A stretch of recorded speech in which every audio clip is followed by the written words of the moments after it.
자, 중요한 요지를 확인했고 저희는 데이터 분석의 현실을 마주할 수 있었습니다. 실제 데이터 분석으로 우리가 비즈니스를 하거나 사회 현상, 금융 현상, 경제학적인 현상을 확인하기 위해선 단순히 저희가 강의로서 배울 수 있는 2단계뿐만 아니라 훨씬 이 도구를 사용해서 결국 1단계와 3단계를 하는 것이 현실이라고 했습니다. 절대로 학교에서 배우거나 이 강의에서 배우는 고작 도구 사용 방법에 너무 매몰되시면 안 됩니다. 그건 데이터 분석이 아니라 고작 해야 밥 먹을 때 젓가락, 숟가락 사용법을 배우는 것 그 이상도 이하도 아닙니다. 이 2단계가 너무 많고 내용이 어렵기 때문에 이것이 전부인 양 보일 수 있지만 고작 도구 사용법입니다. 예를 들어서 사람이 칼을 들고 있어요. 어떤 느낌이 드세요?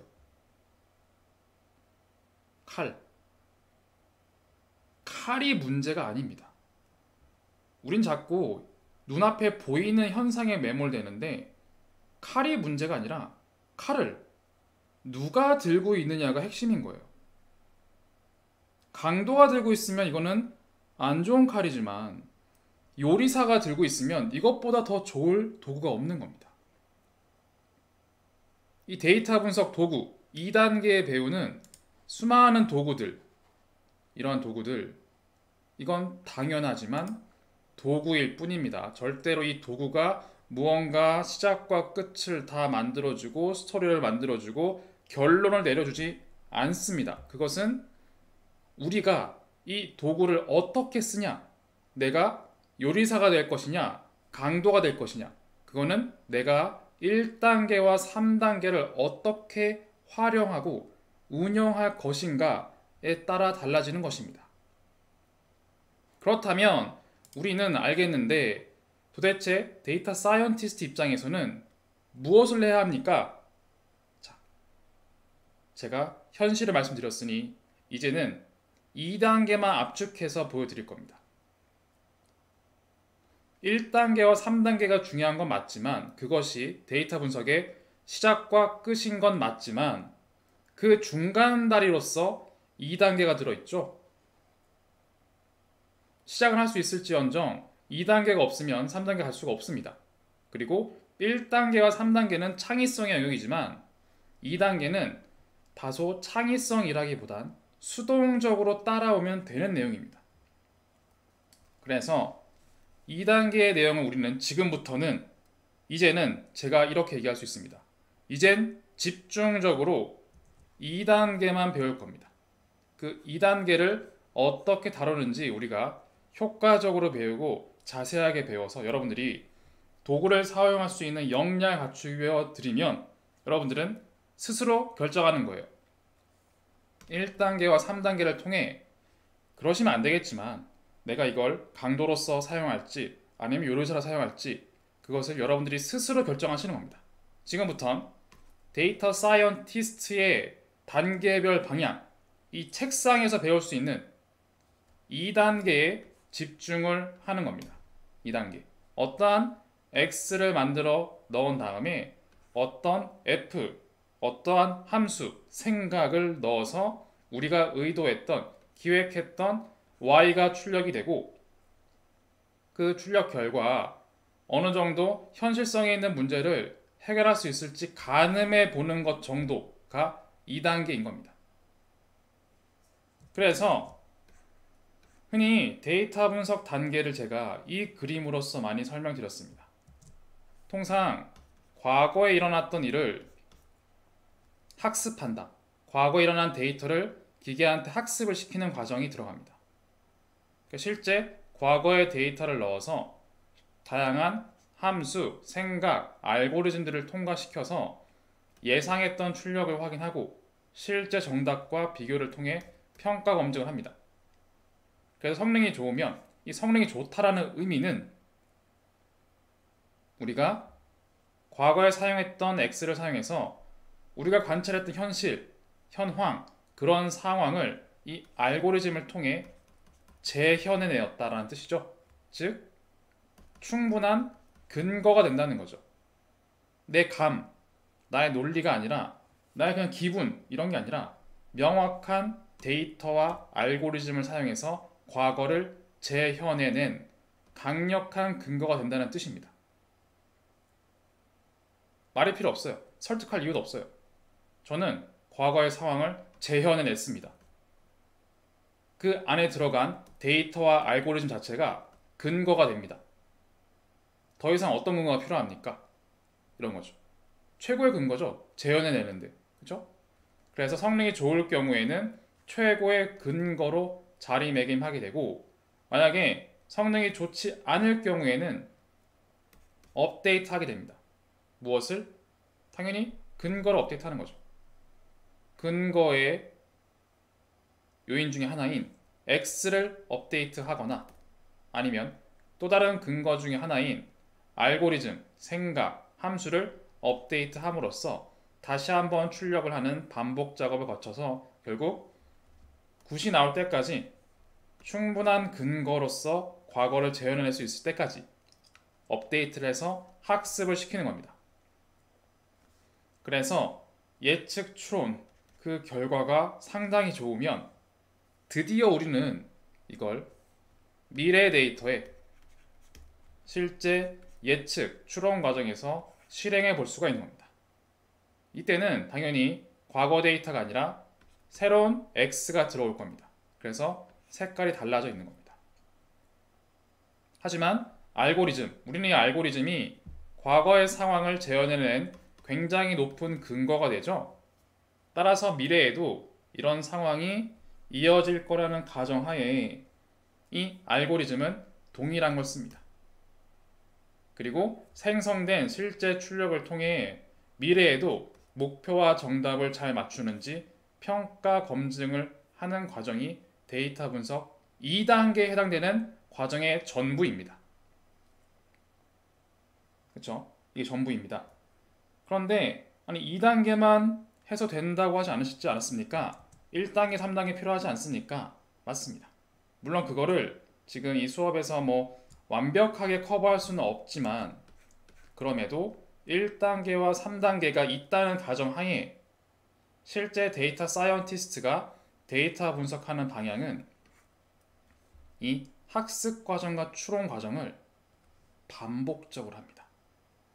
바로 아래와 같이 말이죠. 첫 번째, 이 그림을 설명 좀 드리면 X축에 되어 있는 건 이런 거예요. 데이터를 준비하고 데이터 분석을 한 다음에 평가를 하고 그 결과를 보는 겁니다. 이렇게 데이터 분석이 흘러가는 거죠. 그런데 처음엔 사람은 어떻게 하지? 아니면 가장 간단한 알고리즘 입장에서는 어떻게 데이터를 준비하고 어떻게 분석을 하고 어떻게 평가를 하고 결과를 보는 거지? 를 제일 먼저 하는 거예요. 즉 위의 그림과 같이 보여드리면 그렇죠? 이 알고리즘 부분을 사람 또는 아니면 뭐 리그레션과 같은 간단한 알고리즘을 써서 이 학습과 추론 예측 부분을 이렇게 끝내는 겁니다. 그런 다음에 당연히 평가 검증했더니 그 결과가 좋지 않을 겁니다. 그래서 업데이트가 필요하다고 했죠. 다시 한번 데이터도 업데이트하고 알고리즘 부분도 업데이트를 하는 겁니다. 그런 다음에 다시 한번 이렇게 모든 과정을 진행해 보는 거예요. 그리고 성능이 높아질 때까지 계속해서 X와 알고리즘 업데이트해서 다시 한번 또 진행하는 겁니다.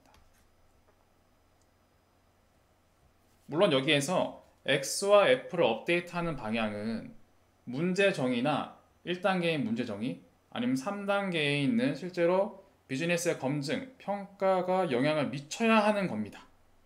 근데 그런 상황까지 반영하기에는 현실성으로 강의에 반영이 쉽지가 않고 그런 것이 있다고 가정하면서 그걸 반영하면서 우리는 X와 F를 점차 업데이트하면서 우리의 성능을 업데이트 시킨다라는 겁니다. 이것이 1단계, 2단계, 3단계를 진행하고 포함시키면서 데이터 분석의 성능을 올리고 그 품질을 향상시키는 방향인 겁니다. 그래서 저는 최대한 여러분들에게 단순히 알고리즘을 나열하는 수업은 하지 않습니다. 그거는 검색하면 다 나와요. 굳이 뭐 그걸 안 하는 건 아닌데 그것이 포인트가 되는 게 아니라 단계별로 설명을 드릴 겁니다. 통상 저는 사람은 이 문제를 일단 어떻게 풀지? 간단한 알고리즘 어떻게 풀지? 그러면서 복잡한 알고리즘 대체해볼까? 엑스 업데이트 해볼까? 이게 실제로 1단계와 3단계가 완벽하게 있진 않지만 우리의 데이터 사이언티스트, 데이터 분석가들이 실행하는 방법이라는 겁니다. 그러면 이제 올라와서 이 그림 다시 한번 보죠. 이 그림이 데이터 분석의 단계 시각화가 맞을까요? 과연 원 스텝에 끝나는 이런 모습이 과연 맞겠습니까? 맞을 수도 있겠죠. 근데 저는 아직까진 태어나서 한 번도 본 적이 없습니다. 저는 차라리 이 그림을 보여드리는 겁니다. 이제야 좀 더 감이 오셨을 거라 믿습니다. 자, 그러면 앞에서 예를 들은 게 있었죠. 분석 단계별 현실 예시. 이 예시에서 어떤 이슈가 있는지 되게 현실은 난감한 경우가 많았죠. 아무것도 뭘 풀지 모르고 아무것도 없는데 뭐 착수 보고 들어가고 수집이 되고 일정이 나오고 뭐 전처리가 끝나고 모델을 막 넣고 결과를 보고할 게 있고 막 퇴사를 고민하게 됩니다. 그것도 맞는데 그럼 어떻게 해야 됩니까? 다시 한번 예시로서 동일하게 설명을 드릴게요. 다소 냉정한 표현이긴 한데 냉정한 표현이긴 하지만 솔직한 표현입니다. 그리고 이 솔직한 표현을 통해 여러분들이 덜 고생할 수 있기 때문에 말씀을 드리는 거예요. 이 현실을. 자, 어떻게 해야 됩니까? 만약에 누군가가 문제를 정의했어요. 근데 이미 데이터 분석 프로젝트는 착수했다고 보고가 끝났어요. 근데 죄송하지만 여러분들의 비효율성을 낮추고 여러분들이 고생해서 분석을 했는데 버려지고 안 쓸 일을 줄이려면 사실 데이터 사이언티스트는 문제 정의 단계에서 명확하게 확인해야 합니다. 내가 풀어야 할 문제가 무엇인지 어떤 데이터 문제로 변경할 수 있는지를 냉정하게 확인하고 물어봐야 한다는 겁니다. 왜냐? 물어봤을 때 문제 정의가 없으면 사실 착수 보고를 하던지 말던지 사실은 분석은 시작할 필요가 없습니다. 왜? 안 쓰일 가능성이 너무 높아요. 따라서 데이터 사이언티스트는 문제 정의에 정말 많은 고민을 해야 합니다. 그리고 혼자만의 방향이 아니라 모든 구성원이 그 문제를 풀어야 돼. 그 문제를 해결해야 돼. 라는 반드시 동의가 있어야 합니다. 혼자 열심히 해서 인공지능 다 달고 다 했는데 주변 사람들은 왜 뭐 한 거야? 이럴 수 있어요.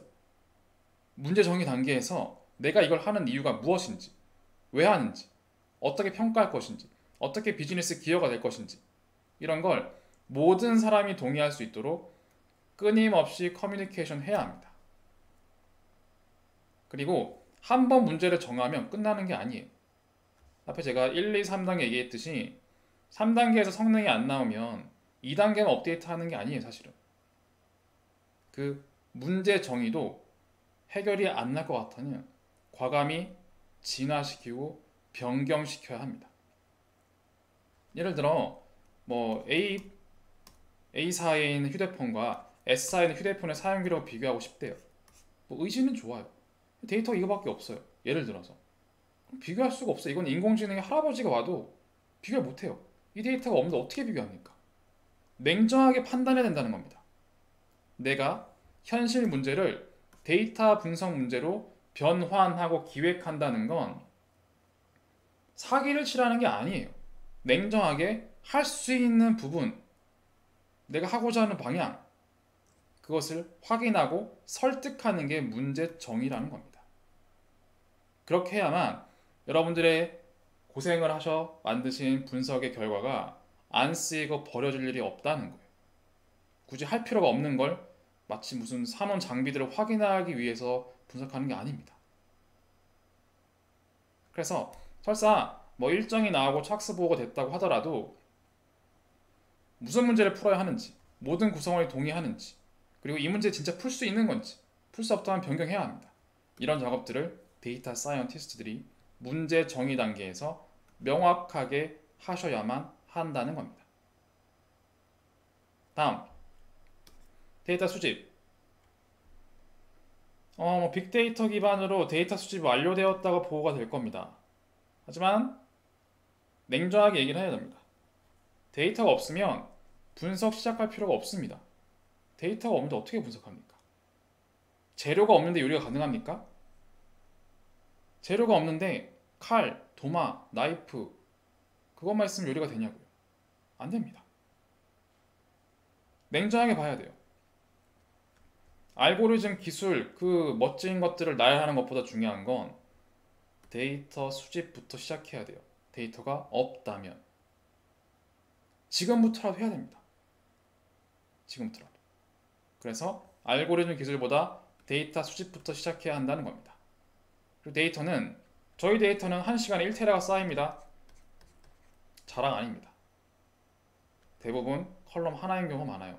시간, 장비 센서가 작동되는 횟수. 이 로우가 1초에 100로우씩 쌓여요.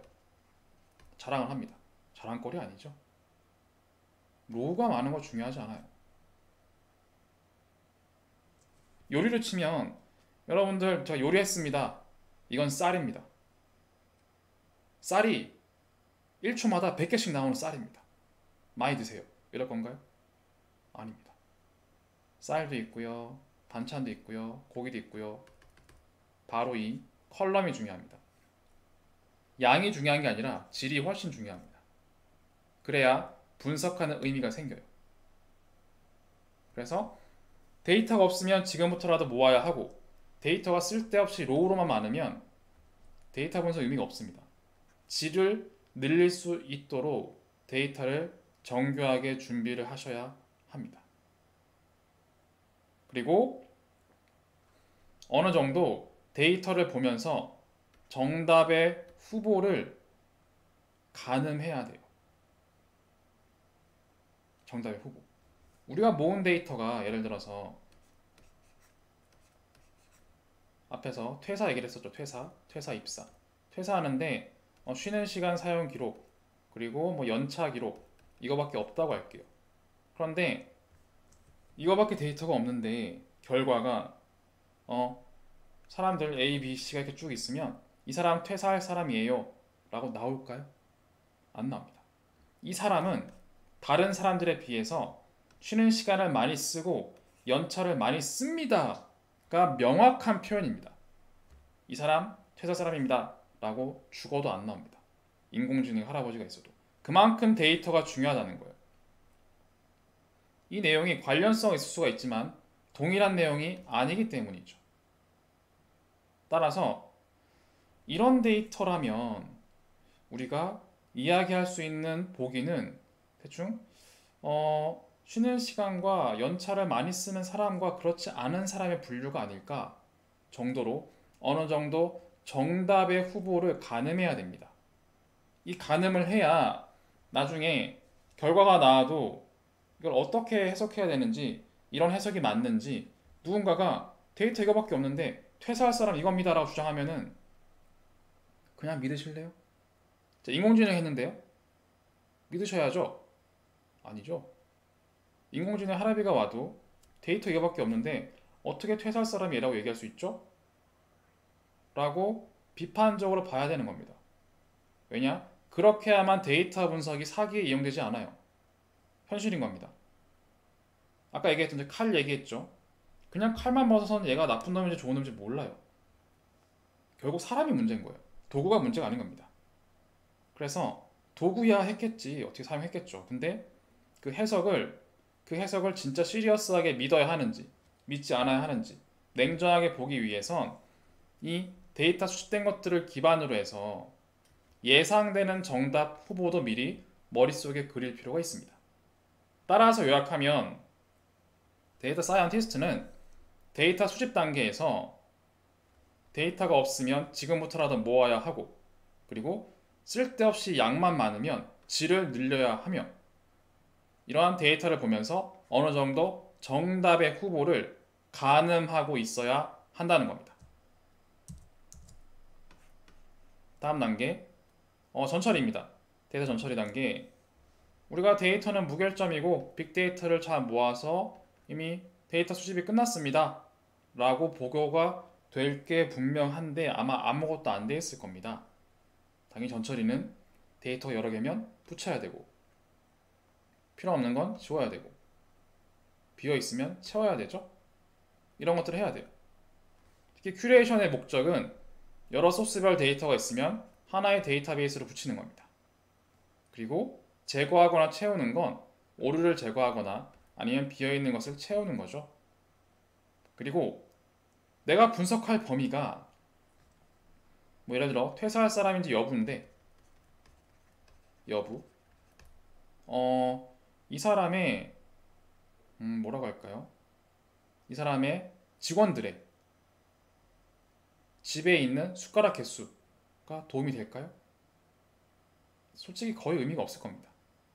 따라서 분석 범위에 관련된 보기 후보, 피처들만 추려내는 필터링도 필요한 겁니다. 그리고 데이터의 의미가 이상해. 이게 무슨 의미인지 모르겠어. 사람이 이해가 가능한 방식과 형태로 변경해야 합니다. 최종적으로 데이터의 특성을 확인하고 전처리 방향과 완료 정도를 확인해야 되는 거죠. 그걸 위해서 기술적 분석, 시각화 등을 통해서 확인하는 겁니다. 이건 사실은 수동적으로 대응하는 것들이라 어느 정도는 이런 분석 도구를 잘 활용해서 위에까지 수집된 데이터를 잘 전처리하면 되는 게 데이터 사이언티스트의 목적입니다. 자, 정리가 끝났으면 다음으로 데이터 정리를 해야 합니다.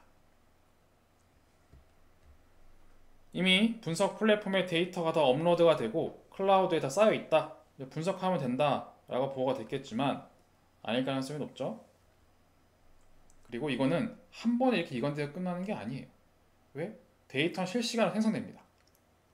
당연히 일회성으로 수집, 전처리, 정리로 끝나지 않습니다. 사실 이런 용어 자체가 문제가 있는 용어예요. 플랫폼의 데이터 이관이 완료됐습니다. 그런 기업은 없어요. 어떻게 데이터가 실시간 생성되는데 이 하루아침에 바로바로 업로드가 됩니까? 애초에 이 말 자체가 데이터 분석의 현실을 완전 모르는 얘기예요. 사실은 모르는 얘기고, 일회성이 끝나는 게 아니라 끊임없이 데이터를 업데이트하고 업로드 시켜야 되고 진화시켜야 합니다. 이건 알고리즘 해주는 게 아닙니다. 그래서 데이터 웨어하우스에는 전처리까지 완료된 데이터를 통상 한 개의 데이터베이스로 보관해서 무결점으로 유지하는 게 목적입니다. 그리고 데이터 마트는 좀 더 분석의 목적에 맞게 디테일한 전처리를 좀 더 하는 것이고, 데이터 스플릿의 목적은 주로 과거와 미래 데이터를 구분해서 학습하고 예측하는 단계로 나누어서 쓸 거예요. 그래서 이거는 통상 일반적으로 알고리즘에 적용시키기 전에 위에서 봤던 학습 과정, 그리고 예측 과정이 있죠. 과거 데이터를 잘 재현하는지, 미래에도 잘 맞추는지, 이걸 위해 활용하기 위해 데이터를 통상 분리하는 겁니다. 그래서 데이터 정리하는 과정에서는 데이터 사이언티스트들이 결국 데이터 수집, 전처리, 정리까지 다 마무리하는 겁니다. 데이터를. 그리고 와닿지 않겠지만 여러분들은 깔끔하게 정의된 데이터만 봐와서 그렇겠지만 사실 이 데이터 정리까지의 업무가 데이터 분석의 80% 차지합니다. 왜 그럴까요? 왜냐하면 1단계, 2단계, 3단계 때문에 그렇습니다. 2단계는 수동적으로 하는 거고 성능이 안 나왔다 칩시다. 3단계에서. 어떻게 해야 돼요? x를 바꿔야 되죠. 제가 쉽게 그냥 x를 바꾼다고 했어요. 아니면 문제를 또 바꿔야 돼요. 이 문제 못 풀어. 그래서 그냥 방법은 둘 중 하나입니다. x를 바꾸던가 업데이트, f를 업데이트 하거나 되겠죠. f를 업데이트 하는 건 쉽습니다. 파이썬에서 되게 쉽게 합니다. 바꾸면 되는 거예요. 그런데 얘를 업데이트 하는 게 말이 쉽지 쉬운 게 아닙니다. 왜 그럴까요? 단순히 봐도 이 문제부터 바뀌면 수집된 데이터 종류가 바뀌고 다시 한번 수집 새로 해야 되고 질을 늘려야 되고 정답 후보 새로 만들어야 되고 이 수많은 전처리 새로 해야 됩니다. 정리까지 새로 해야 돼요. 즉 알고리즘은 바뀔 게 없어요. 계속 가만히 있어요. 그런데 X를 바꾼다라는 건 이 모든 작업을 다 바꾸는 거예요. 문제 정의, 데이터 수집, 전처리, 정리에 들어가는 모든 작업을 계속 바꾸는 겁니다. 그래서 사실은 2단계에서 고작 알고리즘을 적용해서 모델링 하는 건 너무 쉽습니다. 상대적으로. 다 짜여져 있어요. 너무 쉽게 얘기해서 좀 그렇긴 한데 미리 같이 보이면 아래 모델링 검증, 기초 통계 보거나 모델링을 하는 통계 추론, 확률 검정, 기계학습, 딥러닝, 강화학습, 성능을 확인하는 검정, 에러가 얼마지? 에러 분석. 이건 분석도가 꽉 채워져 있죠. 그만큼 수동적인 겁니다. 어려운 게 아니에요. 배우면 누구나 할 수 있는 거예요. 그냥 가만히 만들어져 있는 것들이에요. 그만큼 쉽다는 겁니다. 하지만 이들이 데이터 수집, 전처리, 정리를 해주지 않습니다. 알고리즘이 해주지 않습니다. 이건 학교에서나 기업에서나 데이터가 다 그대로 있지만 깔끔한 걸 바로 쓰지만 그리고 캐글에서도 문제 정해져 있고 데이터 완벽하게 수집, 전처리, 정리 끝난 걸 줍니다. 그러지만 현실은 그렇지 않다니까요. 그래서 그 모든 것들을 데이터 정리까지 하는 게 전체 업무의 80% 이상이고 얘들이야 모델링에서 쓱 실행을 하고 검증했어. 그게 끝이에요. 성능이 안 나왔어. 그럼 2단계에서 어떻게 더 할 수 있는 게 없어요.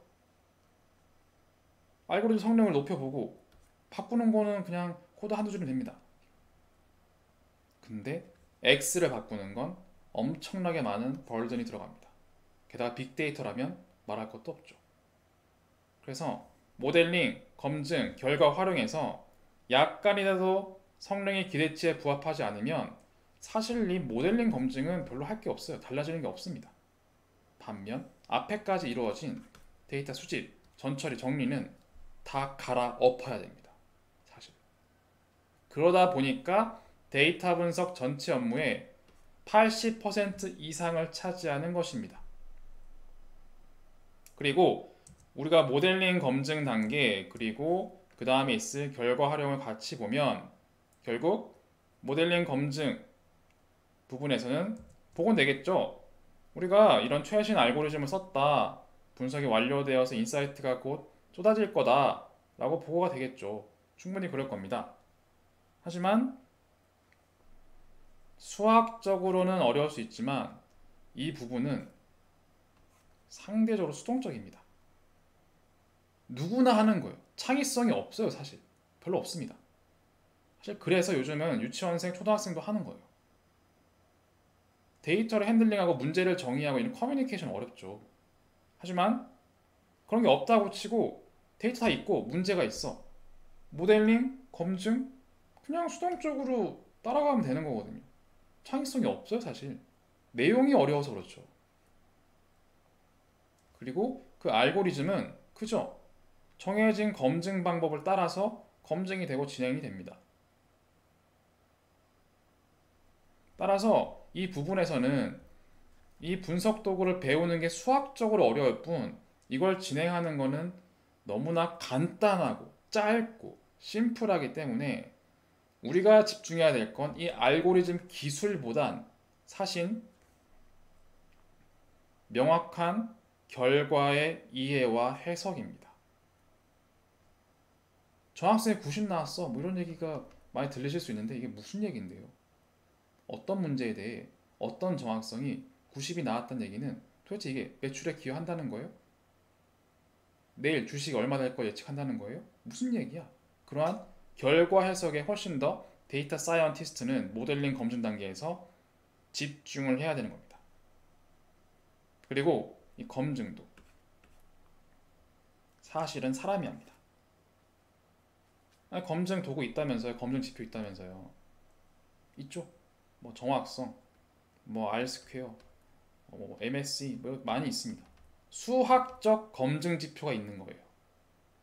근데 여기엔 같이 써있긴 하는 얘기인데 비즈니스 검증은 수학적 검증 지표로 쓸 수가 없어요.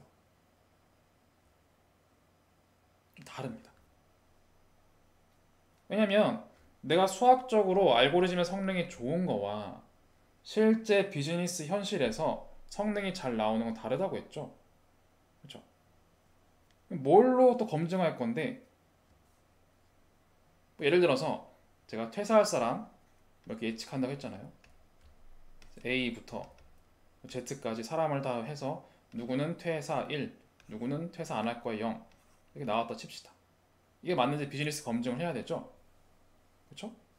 그러면 검증할 때 어떻게 찾아가서 해요? 그럴 수도 있는데 그 사람이 말을 믿을 수 있을까요? 쉽지 않아요. 쉽지 않습니다. 그리고 퇴사라는 거를 뭐 이렇게 표현할 수도 있겠죠. 저는 이 퇴사할 사람이 진짜 퇴사를 하는지 여부를 빠르게 확인하기 위해서 직원들이 회사에 대한 만족도를 측정해 보려고 합니다. 이게 진짜 비즈니스의 검증 지표가 되는 거예요. 아무래도 직원들이 만족도가 높으면 퇴사를 덜 하겠지. 그렇죠? 이것이 바로 비즈니스에 대한 검증 지표이고 이렇게 뭐 R 스퀘어, MSE, 무슨 뭐 클래시피케이션 리포트 이건 수학적 검증 지표입니다. 알고리즘, 즉 모델링에 대한 검증이지 비즈니스의 검증은 절대로 같지가 않습니다. 그래서 이 검증 부분은 사실은 결국 비즈니스 검증은 특별하게 사람이 만드는 거예요. 만족도로 할지 불만율로 할지 뭘로 하냐에 따라 결과가 더 달라요. 많은 고민할 수밖에 없겠죠. 따라서 알고리즘을 적용시키는 게 중요한 게 아닙니다. 이건 누구나 합니다. 이제는 초등학생도 합니다. 초등학생 무시하자는 게 아니라 그만큼 누구나 할 만큼 배우면 할 수 있는 수동적인 것이라는 거예요. 근데 도대체 내가 분석을 했는데 언제 끝나는 거지? 다 한 건가? 그렇죠? 이런 고민에 대한 얘기는 없어요. 뭘 해야 되는 거지? 만족도로 하는 게 맞나? 아닌가? 만족도 했다 쳐. 만족도를 어떻게 확인하지? 물어보면 되나? 언제 끝나는 거지 도대체? 만족도 낮으면 어떻게 해야 되지? 거꾸로 올라가야 되죠? 앞 단계로 쑥 올라가서 다시 다 갈아엎어야 돼요. 언제까지 해야 되지? 이런 수많은 고민을 해야 되는 게 모델링 검증 부분에서 데이터 사이언티스트가 해야 될 역할인 거예요. 요약하면 모델링 검증 단계는 알고리즘의 사용과 적용이 중요한 게 아니라 결과를 어떻게 해석해야 되는지 이해해야 하고 실제 비즈니스 검증을 어떻게 해야 될지 창의적으로 고민을 해야 되고 언제 분석을 끝낼 수 있지? 어느 걸 더 해봐야 되지? 실력이 안 나오는데 성능이 안 나오는데 뭘 더 해야 되지? 그런 고민을 좀 더 잘하는 게 정말 훌륭한 데이터 사이언티스트라는 겁니다. 이를 위해서 기술적 분석, 알고리즘, 이밸류에이션, 에러 어널라이시스를 할 뿐인 겁니다. 분석 도구로서. 일단 Descriptive Statistics, 기술적 분석은 어떤 분석 알고리즘을 쓰면 좋을지 간단하게 데이터의 특징을 한눈에 확인하는 겁니다. 그래서 입력과 출력은 무엇으로 할지 결정도 같이 통상합니다. 이걸 통해 인풋, 아웃풋 형태가 나오면 그 형태와 분석 목적에 따라서 어떤 알고리즘을 써야 되는지 수동적으로 정해집니다.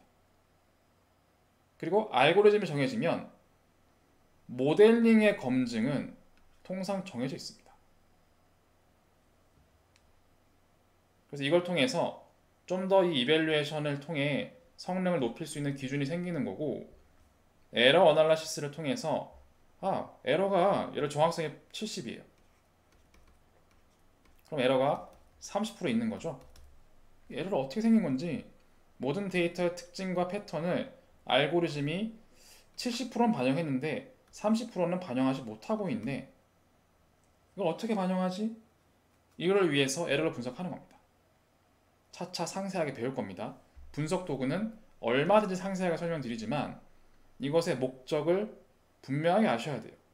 기술을 한 땀 한 땀 알고 수학을 아는 게 중요한 게 아닙니다. 왜 하는 건지, 무엇을 위해 하는 건지 그걸 아셔야 돼요. 알고리즘의 적용보다 중요한 게 모델링과 검증 단계입니다. 그런 다음 결과 활용 단계는 뭐 시각화를 하든 의사결정을 하든 지식화를 하든 공유를 하던 데이터 시각화, 상관 분석을 써서 하는 건데, 결국 이 결과의 활용은 제가 분석 도구라기보단 창의성의 영역이라고 했죠.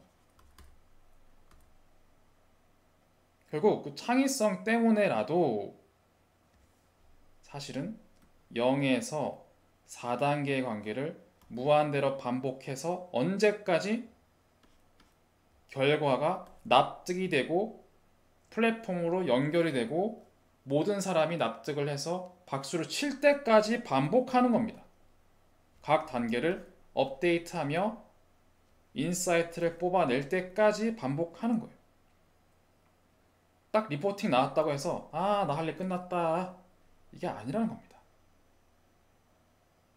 그래서 시각화, 대시보드, 의사결정, 나얼리지, 리포팅, 이거의 목적은 정해진 게 없어요. 고객이 납득할 때까지 충분한 설명력을 제공하기 위한 도구일 뿐 일반화된 결과 활용 방향은 없습니다. 무엇이 제일 좋습니까? 없습니다. 나도 모릅니다. 이건 창의성의 영역입니다. 이것이 결과 활용의 포인트고, 그 목적이 달성될 때까지 앞에 0에서 4단계를 무한 반복하는 게 결과 활용 단계에서 하는 거예요. 그래서 너무나 반복이 많은 거고, 앞에서 분석이 완료되어 인사가 쏟아질 겁니다, 이런 보고를 하던지 말던지 현실은 이렇다는 겁니다. 무한한 반복을 해야 되는 게 데이터 사이언티스트 단계별 방향에서 필요한 내용입니다. 바로 다음과 같이. 이것도 고작 제가 3단계의 반복 3번만 했지만 현실은 훨씬 많습니다. 왜냐, 현실은 당연히 이렇기 때문에 이런 끊임없는 반복을 분석 단계마다 진행을 하고, 그리고 우리는 2단계를 배우긴 하지만 2단계는 1단계와 3단계에 따라서 끊임없이 지속적으로 이렇게 3번만 하면 양호하고 수백 번 동안 계속 반복을 해서 결과를 활용하는 것입니다. 이것이 바로 데이터 사이언티스트들이 단계별로 진행해야 되는 방향인 겁니다.